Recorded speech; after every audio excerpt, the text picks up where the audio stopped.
This is one of those small canoes. This is dugout. Label says it's Cathlamet, so it must be Cathlamet.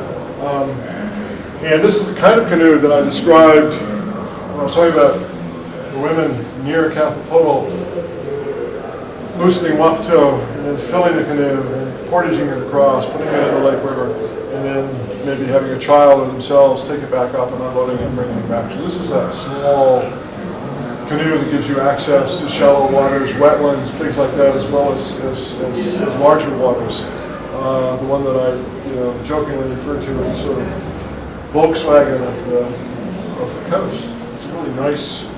One thing to think about when you look at this is, in terms of making it, how thin the hull is. And this is carved. You can see adze markings in here still. So this is it's carved to shape, adze to shape. It's made out of a single piece of wood. So in terms of the skill of making it is the ability to judge wood grain, to look at it and sort of like Michelangelo talking about what was a David, that we're just kind of releasing the David in the stone. So in a sense, probably the carver with his eyes, again, it's intimidating to have somebody who's carved one of these down there while I'm talking about doing it. But anyway, so the carver with his eyes and his field of his hands, and probably communicating through the adze, being able to sense the way the wood works. So Tony, talk about making one of those. I'm glad to say something, Ken, but you're doing good, man. Keep going. Sounds good, man. So anyway, Portland has this, some of you know about the dragon boat races in Portland. I think it was Hong Kong, or one of Portland's sister cities, donated a bunch of dragon boats, these big clumsy boats with dragon heads in them. Race contests during Rose Festival for people about paddling.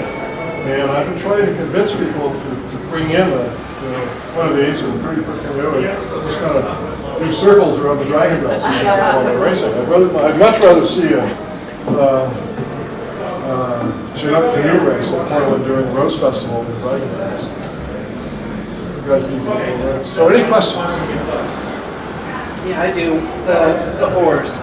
Paddles? Paddles. Why? Yeah, paddles. Why do they have Why do they have that shape? The number one question. We need a T-shirt, a handout. Why? I mean, I heard you explain it, so. I mean, the biggest thing we say about it is, so if you live somewhere where you are going out, you're in Quilliam, you're going straight in the ocean, or you're living in Puget Sound and you're deep water constantly, a single pointed paddle makes absolute sense. But if you are in a position, especially the tidewater rivers, all this tide-affected river or the bays, somewhere where you constantly are having contact with the bottom, it's 2 points of contact. A single point on a rock or on a root will do nothing for you. 2 points will give you real leverage, a real comfortable spot, and that's for whether you're holding, just holding the canoe still in a tide that's ripping, or whether you're actually needing it to move the thing around. Pause and introduce these gentlemen. This is Gary Johnson, who's former chair of the Chinook Tribe. I've worked with Gary for, I think I had hair. It's been a long time. I capped the Portland and other things. Advertising, who's Carver, who's fine Carver. Tony Johnson, who is somehow related to Gary. He's chair of the Chinook Cultural Committee. He is also a fine Chinook artist. He also runs the Chinook Wawa, the Chinook Jargon program at Grand Ronde. So when I defer to these gentlemen, that's because they know far more about these things than I do. So, other questions? I regret, just to say it, I regret not bringing, I have those two paddles. I have a paddle that's, two paddles that are over 100 years old that are absolutely made for this type of canoe. And so there is one out in the car, and I had it sitting on the table, so if anybody saw that real short ash paddle, that's the kind of paddle specifically for this purpose. I'd say something about this. You want me to say something? Go ahead, yeah. Well, just because, I've seen this canoe since probably forever, and at times had differing opinions of it, but in sitting here with it today, there's some things to say. When you carve a canoe like this, they're steamed and bent open. And there's always a prow and stern piece that are added on.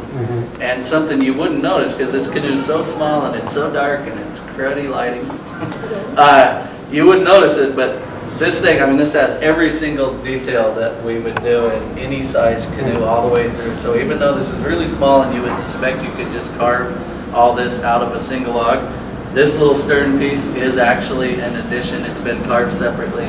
The reason is because the very hard rot of the log, you know, a round log right in the dead center, cedar always, almost always, not always, but has a little bit of pin rot or maybe a heart check, you know, a little split or whatever. If you have this little piece cut out, that runs right through where there's no wood.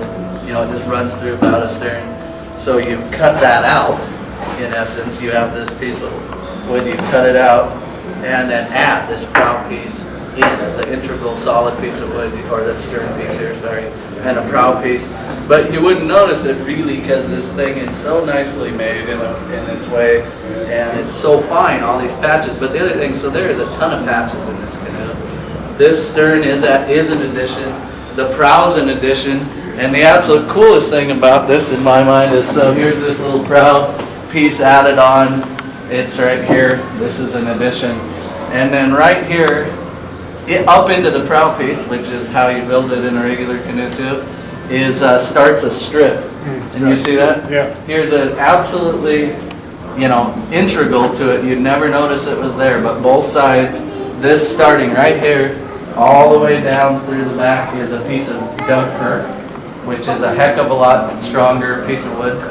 So this is a little fir strip all the way along about a stern, and that's built into every Chinook style canoe, and it's for chafing from your paddle, because the paddle will beat the crud out of the cedar.